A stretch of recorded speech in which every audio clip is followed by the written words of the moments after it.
तैयारी 4 मार्च 2024 फिजिक्स की। Class 12th वाले जितने भी प्यारे स्टूडेंट 2024 का पेपर देने जा रहे हैं और 4 मार्च को आपका फिजिक्स का पेपर है, तो 70 में 70 लाने का रणनीति लेकर आ चुके हैं। आज की इस वीडियो में देखिए, जिस चीज की आपको तलाश थी वो चीज यहाँ पे मिलने जा रही है। देख लीजिए, चाहे वो थ्योरी हो या न्यूमेरिकल, यहाँ पे डेरिवेशन, ठीक है ना, डेरिवेशन। तो यहाँ पे जो भी चीजें मैं बताने जा रहा हूँ कि ऐसे करें 70 में 70 की तैयारी। तो आज की वीडियो पूरे देख लीजिए। वीडियो को प्यारा सा बस लाइक कर देना है बाबू, और चैनल पे नए हैं तो सब्सक्राइब भी जुड़ जाइए, क्योंकि देख लीजिए आज की इस वीडियो में पूरी बुक से महत्वपूर्ण प्रश्न बताने जा रहा हूँ, जो कि बोर्ड के पेपर में 4 मार्च को आपको ये क्वेश्चन जरूर 100% देखने को मिलने वाला है। एक एक क्वेश्चन बहुत ही बेस्ट तरीके से तैयार किया गया है।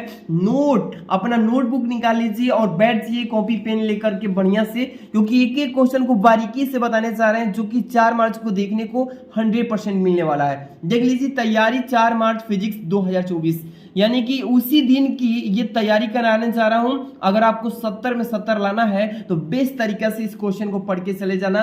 पूरे बुक से मोस्ट इंपॉर्टेंट क्वेश्चंस, ठीक है ना। सबसे पहले थ्योरी मिलेगा, इसके बाद आपको न्यूमेरिकल मिलेगा, डेरिवेशंस मिलेगा। सभी चीज इस वीडियो में इंक्लूड है, जो कि कहीं भी खोजने की जरूरत नहीं है। सबसे पहला जो क्वेश्चन बाबू आप देख रहे हैं ना, कूलाम का नियम किससे कहते हैं, हर एक साल पूछा जाता है। चाहे आप प्रीवियस ईयर क्वेश्चन पेपर उठा लीजिए, अनसाल पेपर देख लीजिए बाबू, या आप अपना जो क्वेश्चन बैंक देख रहे होंगे उसमें ये क्वेश्चन को छाप दिया होगा। तो इस क्वेश्चन को वेरी आईएमपी क्वेश्चन बोला गया है। इस क्वेश्चन को बढ़िया से पढ़ के जाना, कूलाम का नियम किससे कहते हैं, पेपर में आने ही वाला है। इसके बाद सेकंड नंबर देख रहे हैं, वैद्युत क्षेत्र की तीव्रता। वैद्युत क्षेत्र की जो तीव्रता है, ये जितने भी मैं टॉपिक्स बताते चल रहा हूं, ये सभी 2024 के बोर्ड एग्जाम में आपको 4 मार्च को फिजिक्स के दिन देखने को मिलेगा। 100% अच्छे से पढ़ के जाना। इसके बाद अगला देखिए टॉपिक क्या है, गॉस की प्रमेय। गॉस की प्रमेय जो आप देख रहे हैं, इस पे आपको परिभाषा लिखने के लिए पेपर में पूछेगा। जितने भी मैं मतलब कि पॉइंट बताते चल रहा हूँ, नोट करते चलिए। अपना नोटबुक निकाल लीजिए। अगर आप पहले से ऑलरेडी लिख चुके हैं तो अब बस आप उसमें क्वेश्चन को टिक करते चलिए, ठीक है। इसके बाद अगला क्वेश्चन है 4 नंबर, इलेक्ट्रॉन वोल्ट किससे कहते हैं। इलेक्ट्रॉन वोल्ट वाले टॉपिक को बहुत ही अच्छे से पढ़ के जाना। पेपर में पूछता है बाबू कि एक इलेक्ट्रॉन वोल्ट को परिभाषित करें, ठीक है ना। तो आप इसको अच्छे से रिवीजन कर लेना। 100% पेपर में किसी न किसी कोड में ये जरूर पूछेगा ही पूछेगा। इसके बाद अगला जो पॉइंट होने वाला है, देख लीजिए, संधारित्र किससे कहते हैं। पेपर में आने वाले सभी क्वेश्चंस को इसमें आपको इंक्लूड करके और एक एक क्वेश्चन को बताया जा रहा है, जो कि आईएमपी है, ठीक है ना। इसके बाद अगला क्वेश्चन देखिए यहाँ पे 6 नंबर, वैद्युत फ्लक्स किससे कहते हैं, या विद्युत फ्लक्स भी इसी को बोलते हैं, और इस बार पेपर में आना इसका तय है, ठीक है। तो बढ़िया से रिवीजन कर लेना। और एक एक क्वेश्चन जो मैं बताते चल रहा हूँ, ऐसे ही केमिस्ट्री का नेक्स्ट डे बनाया हूँ। आप उसको नहीं देखें तो डिस्क्रिप्शन में उसका लिंक पड़ा हुआ है, आप जाके वीडियोज में भी प्रोवाइड है तो वहां से देख सकते हैं, और उसका पीडीएफ भी मैं प्रोवाइड कर दे रहा हूँ, ठीक है। ये वीडियो का जो बता रहा हूँ, इसका भी पीडीएफ मैं टेलीग्राम पे सेंड करूंगा, तो जुड़ जाइए जो बच्चे नहीं जुड़े हैं, ठीक है। इसके बाद अगला क्वेश्चन देखिए, वैद्युत द्विध्रुव आघूर्ण किससे कहते हैं। पेपर में पूछेगा बाबू कि वैद्युत द्विध्रुव आघूर्ण किससे कहते हैं, इसको परिभाषित कीजिए, इसका मात्रक लिखिए। इस तरीके से पेपर में पूछा जाएगा। इसके बाद अगला क्वेश्चन देखिए 8 नंबर, विशिष्ट प्रतिरोध किसे कहते हैं बाबू। देख लीजिए, एक एक क्वेश्चन जो मैं बता रहा हूँ, एक एक क्वेश्चन बहुत ही हार्डवर्क के साथ नोट किया गया है, तब जाके आपको बताया जा रहा है, ठीक है ना। इसके बाद अगला क्वेश्चन को ध्यान दीजिएगा, 9 नंबर देखिए, यानी कि यहाँ पे देखिए विश्व प्रवणता किससे कहते हैं। ये जो है क्वेश्चन में थोड़ा सा मिसप्रिंट हो चुका है, बट आपको अच्छे से इस क्वेश्चन को ध्यान से देखते रहना है, ठीक है। प्रवणता किससे कहते हैं। इसके बाद अगला है, संधारित्र की धारिता किससे कहते हैं। संधारित्र की धारिता, ये वाला क्वेश्चन बढ़िया से पढ़ लेना। इसके बाद ये वाला थोड़ा मिसप्रिंट हुआ है, ठीक है। इसके बाद 11 नंबर क्वेश्चन देखिए, सेल का आंतरिक प्रतिरोध किससे कहते हैं। सेल जो होता है उसका आंतरिक प्रतिरोध क्या है, इसको डिफाइन करने के लिए पेपर में पूछता है, तो बढ़िया से रिवीजन कर लेना बाबू। इसके बाद 12 नंबर क्वेश्चन, 12वां नंबर क्वेश्चन, धारा घनत्व किससे कहते हैं, ठीक है ना। ये घनत्व है, धारा घनत्व किससे कहते हैं। इसको बहुत ही बेस्ट तरीका से अपने नोटबुक में लिख करके एक एक क्वेश्चन को बिना देखे हुए एकदम लिख डालिए, ठीक है। आगे क्वेश्चन चलते हैं 13 नंबर, किरचॉफ का नियम किससे कहते हैं। ये जितने भी क्वेश्चन आप देख रहे हैं, इसका परिभाषा लिखने के लिए बोलेगा, है ना। बढ़िया से पढ़ के जाना है आपको। किरचॉफ का नियम किससे कहते हैं। अगला प्रश्न देखिए, इसमें व्हीट स्टोन सेतु किससे कहते हैं? व्हीट स्टोन सेतु वाला इस बार आने का 100% चांस है। 100% देखिए, क्योंकि एक डिस्ट्रिक्ट में 7 प्रकार के टाइप का कोड का पेपर आता है, किसी न किसी कोड में ये जरूर देखने को मिलेगा व्हीट स्टोन सेतु वाला क्वेश्चन। इसके बाद है 15 नंबर क्वेश्चन, विशिष्ट चालकता किससे कहते हैं? विशिष्ट चालकता किससे कहते हैं? इसका डिफिनेशन लिखने के लिए बोलेगा और साथ में इसको बोलेगा कि इसका मात्रक भी लिख दीजिए।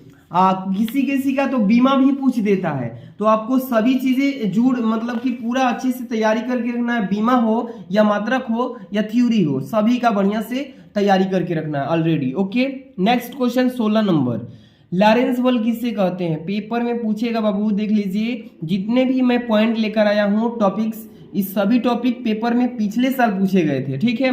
लॉरेंस बल किससे कहते हैं? इसको परिभाषित कीजिए, पेपर में पूछता है, ठीक है ना। अगला देखिए 17 नंबर, बायो-सेवर्ट का नियम किससे कहते हैं? इसको लिखिए, इसको परिभाषित कीजिए कि बायो-सेवर्ट का नियम क्या है, ठीक है ना। अगला पॉइंट 18 नंबर, नति कोण किससे कहते हैं? नति कोण किससे कहते हैं? बढ़िया से पढ़ लेना, अच्छे से रिवीजन कर लेना बाबू। 19 नंबर क्वेश्चन देखिए, एम्पियर का परिपथीय नियम किससे कहते हैं? एम्पियर का परिपथीय नियम, ये परिपथीय नियम है, परिपथीय नियम पूछ रहा है ना बाबू कि एम्पियर का परिपथीय नियम किससे कहते हैं, इसको परिभाषित करें। इसके बाद 20 नंबर क्वेश्चन, द्विघात कोण किससे कहते हैं? पेपर में पूछता है बाबू कि द्विघात कोण किससे कहते हैं, इसको परिभाषित करें, इसका मात्रक भी याद कर लेना बढ़िया से, जो भी मात्रक है। इसके बाद 21 नंबर क्वेश्चन, भंवर धाराएं किससे कहते हैं? भंवर धाराएं को बहुत ही बढ़िया से पढ़ के जाना, इस बार इसका 98% चांस है कि आना है, ठीक है ना, बढ़िया से पढ़ लेना। इसके बाद अगला है 22 नंबर क्वेश्चन, देखिएगा, फैराडे का विद्युत चुंबकीय प्रेरण संबंधित नियम को लिखिए। पेपर में पूछेगा इस बार कि फैराडे का विद्युत चुंबकीय प्रेरण का नियम लिखिए, बहुत ही अच्छे से इसको तैयार करना है क्योंकि इसका आने का चांस 99% है, ठीक है ना। प्रीवियस ईयर क्वेश्चन अनुसार जो कुछ भी आपके पास है, इस क्वेश्चन को देख लीजिएगा कितना इसका इंपॉर्टेंट है, ठीक है ना, महत्व। इसके बाद अगला क्वेश्चन देखिए, स्वप्रेरण किससे कहते हैं? स्वप्रेरण को भी अच्छे से पढ़ लेना क्योंकि पूरे आपके बुक से मैं क्वेश्चन बताने जा रहा हूं, ठीक है। एक क्वेश्चन एक चैप्टर थोड़ी ना, इसमें पूरे आल चैप्टर जो आपके 1 to 14 है, 1 से 14 क्वेश्चन चैप्टर हैं, सभी से थ्योरेटिकल हो, न्यूमेरिकल्स हो, डेरिवेशंस हो, सभी इस वीडियो में इंक्लूड है। टॉप 10 क्वेश्चंस जो भी टॉप थ्योरी है, टॉप न्यूमेरिकल्स हैं, मतलब सभी को इसमें इंक्लूड है। बढ़िया से नोट करते चलिए बाबू। देखिए अगला क्वेश्चन, मैक्सवेल का विद्युत चुंबकीय तरंग का सिद्धांत क्या है? इस सिद्धांत को आप अच्छे से लिखिए, ठीक है ना। आगे चलते हैं, अगला क्वेश्चन 25 नंबर, ट्रांसफार्मर क्या है? ट्रांसफार्मर पेपर में पूछेगा, ट्रांसफार्मर को आप व्याख्या कीजिए, ठीक है ना। इसके बाद अगला क्वेश्चन देखिए 26 नंबर, चोक कुंडली किससे कहते हैं? चोक कुंडली को भी अच्छे से डिफाइन कीजिए, बढ़िया से तैयार करते चलिए बाबू। एक ही क्वेश्चन आप लोग के लिए काफी इंपॉर्टेंट है, क्रांति कोण किससे कहते हैं? क्रांति कोण किससे कहते हैं? इस कोण को अच्छे से तैयार कर लेना क्योंकि इसका परिभाषा लिखने के लिए बोलिए, क्रांति कोण जो होता है इसको डिफाइन कीजिए। अगला है क्वेश्चन, लेंस की क्षमता, लेंस की क्षमता को डिफाइन कीजिए बाबू। लेंस की क्षमता किससे कहते हैं, ठीक है ना। आगे चलिए, इसका लेंस की क्षमता के साथ साथ आप इसका मात्रक भी तैयार करके रखना, ठीक है ना, डायोप्टर जो कुछ भी होता है। 29 नंबर, नेत्र की समंजन क्षमता किससे कहते हैं? नेत्र की समंजन क्षमता क्या होती है, इसको आप डिफाइन कीजिएगा। आने का चांस है, क्लास 10th में भी आता है, 12th में भी इसका आना तय है, नेत्र की समंजन क्षमता। Okay, next question is 30 number, word विक्षेपण किससे कहते हैं? वर्ड विक्षेपण को डिफाइन कीजिए, ठीक है ना। जो प्रिज्म में हम श्वेत प्रकाश डालते हैं तो ये प्रिज्म के से अपवर्तन होता है, इसका ये 7 रंगों में डिवाइड हो जाता है, ये जो होता है यही ना प्रिज्म का ये वर्ड विक्षेपण होता है, इसको प्रिज्म के द्वारा दिखाया जाता है। तो इसको बढ़िया से पढ़ के तैयार कर लेना बाबू। 31 नंबर क्वेश्चन है कि तरंगाग्र किससे कहते हैं? ये तरंगाग्र है, ठीक है ना, यहाँ पे तरंगाग्र, तरंगाग्र किससे कहते हैं? आप पढ़े होंगे तरंगाग्र किससे कहते हैं, ठीक है ना। इसके बाद यहाँ पे 32 नंबर क्वेश्चन है, प्रकाश के विवर्तन किससे कहते हैं? प्रकाश के विवर्तन किससे कहते हैं? जैसे कि आप मान लीजिए कि कोई कमरा है बाबू, प्रकाश का विवर्तन में समझ लीजिए, थोड़ा सा मैं हिंट करते चलूंगा आप लोग के लिए। ये मान लीजिए कोई कमरा है, यहाँ पे दरवाजा है इसका, यहाँ से जैसे मैंने टॉर्च जलाया है बाबू, ये टार्च है, ठीक है ना, ये टार्च है, जैसे ही मैंने इस टार्च को चलाया, इस टार्च से क्या होगा कि प्रकाश रोशनी जो है इस कमरे में आएगा, ठीक है, दरवाजे के माध्यम से, और जैसे ही इसमें से प्रवेश करेगा चारों तरफ क्या हो जाएगा, कमरा में बिखेर जाएगा, चारों तरफ मुड़ जाएगा ना, फैल जाएगा इस कमरे में। तो क्या होता है कि जैसे ही आता है और मुड़ जाता है, चारों तरफ फैल जाता है, मुड़ने की जो घटना है, इस घटना को प्रकाश का विवर्तन बोलेंगे। बढ़िया से पढ़ लेना।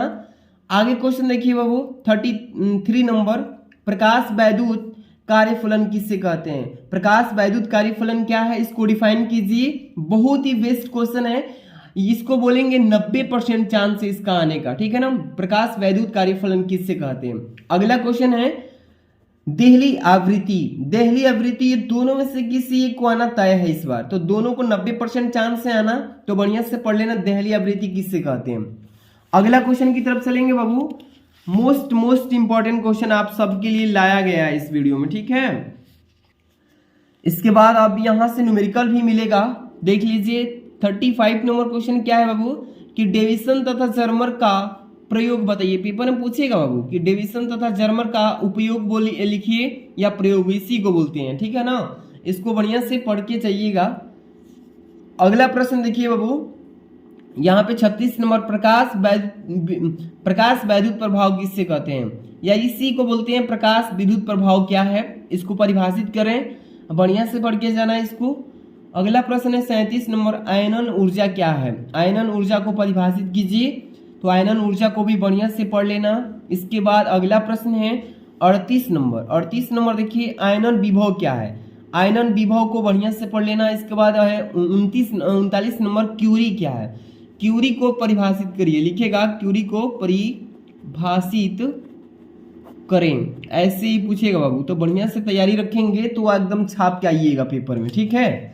अगला प्रश्न है 40 नंबर कि फोटो डायोड क्या है? फोटो डायोड को परिभाषित करें, क्या बोलेगा कि फोटो डायोड को परिभाषित करें। तो आप अच्छे से तैयार करके रखेंगे ना, तो जैसे ही हेडिंग सामने आएगा एकदम हेडिंग लगा के धुआं धुआं कर देंगे 4 मार्च को, ठीक है। अब देखिए न्यूमेरिकल क्वेश्चंस आपको बता देता हूं। 44 नंबर क्वेश्चन पे है कि एक झिरी की सहायता से विवर्तन प्रतिरूप में केंद्रीय उच्चिष्ट की कोणीय चौड़ाई जो है, इसका सूत्र का निगमन करना है। फेरी आईएमपी न्यूमेरिकल में बताया हूं, इसको बढ़िया से पढ़ के जाना है। ये 95% चांस से आना इस बार, क्योंकि देखिए आपको पूछेगा कि झिरी की सहायता लेना है और झिरी की सहायता से विवर्तन प्रतिरूप के केंद्रीय उच्चिष्ट की कोणीय चौड़ाई का यहाँ पे फॉर्मूला बताना है, ठीक है ना, यानी कि उसको निगमन करना है एक तरीके से बोले तो। अगला प्रश्न देखिए यहाँ पे 45 नंबर, यंग के प्रकाश के व्यतिकरण प्रयोग में फ्रिंज की चौड़ाई का सूत्र ज्ञात कीजिए। देखिए एक न्यूमेरिकल या 2 न्यूमेरिकल ऐसे आएंगे बाबू जो कि आपको क्या करना होगा, उसको निगमन करने के लिए बोलेगा। क्या बोलेगा? निगमन कीजिए। निगमन कीजिए यानी कि डेरिवेशन आएगा तो निगमन करने के लिए जरूर पूछेगा, 2 डेरिवेशन देगा जो निगमन करने के लिए होगा। तो देख लीजिए, यंग के प्रकाश के व्यतिकरण प्रयोग में फ्रिंज की चौड़ाई पूछ लेगा या ये वाला झिरी वाला पूछ लेगा। ये दोनों में से एक फिक्स है इस बार, ठीक है ना, बढ़िया से तैयार करके जाना। आगे देखिए न्यूमेरिकल है, मोस्ट इंपॉर्टेंट न्यूमेरिकल, जो कि फिगर के थ्रू इसको समझना है, तो ध्यान दीजिएगा बाबू। देखिए यहाँ पे क्वेश्चन क्या बोला गया इसमें, 46 नंबर क्वेश्चन कि एक 10 सेंटीमीटर फोकस दूरी वाले उत्तल लेंस के बाईं ओर 20 सेंटीमीटर दूरी पर एक वस्तु स्थित है और इस लेंस से 30 सेंटीमीटर की दूरी पर 12.5 सेंटीमीटर फोकस दूरी का दूसरा उत्तल लेंस भी रखा है, और बोला है इसमें कि अंतिम प्रतिबिंब की स्थिति बताइए। स्थिति बोलेगा बाबू प्रतिबिंब की, तो इसका मतलब v का मान पूछ दिया है आपसे, ठीक है ना, और प्रकृति पूछेगा, नेचर पूछा है इसका, और इसका मैग्निफिस यहाँ पे देखिए आवर्धन भी पूछा है, और यही है आपका जो न्यूमेरिकल दिया है हिंदी में, इसका फिगर बना दिया, ठीक है ना। जैसे कि यहाँ पे 2 लेंस रखा है बाबू, f1 है और ये f2 है। f1 10 सेंटीमीटर दिया है, जबकि f2 जो है 12.5 सेंटीमीटर दिया है, और यहाँ पे देखिए वस्तु रखा है बाबू, जो कि वस्तु की दूरी यहाँ से f1 के लिए 20 सेंटीमीटर दूरी रखा है, जबकि f2 के लिए वस्तु की दूरी क्या है, यहाँ से लेके यहाँ तक 30 सेंटीमीटर। तो आपको भी निकालना है और इसका आवर्धन निकाल देना। बहुत सिंपल क्वेश्चन है, लेकिन आपको बढ़िया से तैयार करके ही जाना है। ये क्वेश्चन आना फिक्स है, कह सकते हैं, बढ़िया क्वेश्चन है, यहाँ पे चलते हैं। अब यहाँ पे डायग्राम वाला क्वेश्चन आपको देखने को मिलेगा पेपर में, ठीक है ना। मोस्ट इंपॉर्टेंट डेरिवेशंस न्यूमेरिकल्स बढ़िया से तैयार करके जाना बाबू। ये देखिए यहाँ पे आकृति वाला ए बी और सी और डी यहाँ पे दिया है इसी रूप में, और बोला है कि दिए गए परिपथ में, ये जो परिपथ दिया है बाबू, इस परिपथ में प्रत्येक प्रतिरोध में धारा की गणना करना है। क्या करना है बाबू? धारा निकालना है, यानी कि आई का मान आपको फाइंड आउट करना है। ये चीजें निकालने से पहले क्या क्या समझना है ध्यान दीजिए। यहाँ पे देखिए U1 जो है 2 वोल्ट दिया है, जबकि E2 है 1 वोल्ट दिया है। यहाँ पे देखिए धारा जो है इस तरीके से ए से बी की तरफ आ रही है, जबकि यहाँ पे रेजिस्टेंस जोड़ा है 1 ओम का, और अगला रेजिस्टेंस है 1 ओम, फिर इसमें बीच में ए और सी से जोड़ा है इसको 1 ओम से, यानी 3 रेजिस्टेंस जोड़े हैं। आपको इसको कैलकुलेशन करके और आई की मान निकालना है, यानी धारा प्रोवाइड करना है इसमें। अब देखिए यहाँ पे अगला क्वेश्चन, अगला प्रश्न दिया है इसमें कि दिए गए परिपथ में ज्ञात कीजिए। क्या क्या ज्ञात करना है? यहाँ पे प्रश्न पूछा है कि प्रतिरोध पर विभव क्या होगा, दूसरा है कि परिपथ में धारा क्या होगी, तीसरा पूछा है कि प्रेरकत्व तथा धारिता के विभव के बीच कलांतर यानी फाई का मान ज्ञात करिए। यहाँ पे सबसे पहले आपको फिगर समझना आवश्यक है। जब तक फिगर नहीं समझ पाएंगे तीनों में से कोई मान नहीं निकाल पाएंगे। देखिए सबसे पहला इसमें पहला प्रतिरोध जो जोड़ा है 40 ओम है, ठीक है ना। यहाँ पे है ER 180 वोल्ट, यहाँ पे देखिए यहाँ पे 180 दो दिया है 180 ये बैटरी को दिया है, ठीक है ना, कि कितने वोल्ट की बैटरी है। अब इसमें 3 चीजें निकाल देना है, प्रतिरोध का विभव, प्रतिरोध में धारा, और प्रेरकत्व तथा धारिता के विभव के बीच का कलांतर, ओमेगा कह लीजिए या फाई कह लीजिए, ये ज्ञात करना है। तो इसको बढ़िया से पढ़ लेना। अगला क्वेश्चन आखिरी क्वेश्चन होने वाला है बाबू, बढ़िया से नोट कर लेना इसको। इसका PDF भी आपको हम कहाँ दे देते हैं समझिए, टेलीग्राम पे। कहाँ पे? टेलीग्राम। जो भी हमारे प्यारे न्यू स्टूडेंट हैं 2024 में बढ़िया नंबर लाना चाहते हैं इस चैनल से, तो टेलीग्राम ज्वाइन कीजिए। जो बच्चे नहीं जुड़े हैं मेरे चैनल से, तो टेलीग्राम में सर्च करना है बाबू DK, क्या लिखना है? DK sir classes. जैसे ही सर्च करेंगे बाबू DK सर क्लासेज, तो आपको टेलीग्राम भी जुड़ जाइएगा, ठीक है। चैनल पे नहीं तो सब्सक्राइब करके जुड़े रहिए, डेली वीडियो मिलेगी आपको हेल्प देने वाली, ठीक है। अगला प्रश्न, दिए गए वैद्युत परिपथ की सहायता से प्रत्येक संधारित्र पर आवेश की गणना कीजिए। यहाँ पे चार्ज निकाल देना है, ठीक है। देखिए यहाँ पे फिगर दिया है, यहाँ पे देखिए 1 माइक्रोफायरड और दूसरा जो है 2 माइक्रोफायरड, इसी के ठीक नीचे 2 ओम का प्रतिरोध जोड़ा है, 3 ओम का प्रतिरोध, ठीक। इसके बाद 12 वोल्ट की बैटरी इसमें है और 1 ओम से प्रतिरोध से जोड़ा है। सबसे पहले ऊपर वाला फिगर को हल कर लेना, ठीक है। ये माइक्रोफायरड में दिया है बाबू, तो इसको फायरड में चेंज करना पड़ेगा, सही यूनिट में इसको चेंज करना पड़ेगा, और सब कुछ तो पहले से ऑलरेडी ठीक ही है। तो 3 चीज दिया है, माइक्रोफायरड को फायरड में चेंज करना, प्रतिरोध जो है ओम में दिया है, यहाँ पे बैटरी जो वोल्ट में दिया ही है, 12 वोल्ट की बैटरी है। इसको सॉल्यूशन बढ़िया से कर लेना। टोटल मैंने आपको क्वेश्चंस बताया, यानी कि मतलब कि टोटली 45 से ऊपर है, मतलब कि 55 तक जा सकता है, क्योंकि ये क्वेश्चन जो है नंबरिंग नहीं किया हो, ठीक है। अब इसका PDF जाकर के और टेलीग्राम से ज्वाइन हो जाइएगा। वीडियो को लाइक, चैनल पे नए सब्सक्राइब करके जुड़िए। ऐसे इंग्लिश की और हिंदी की भी वीडियो लेके आ रहे हैं। मिलता है नेक्स्ट वीडियो में।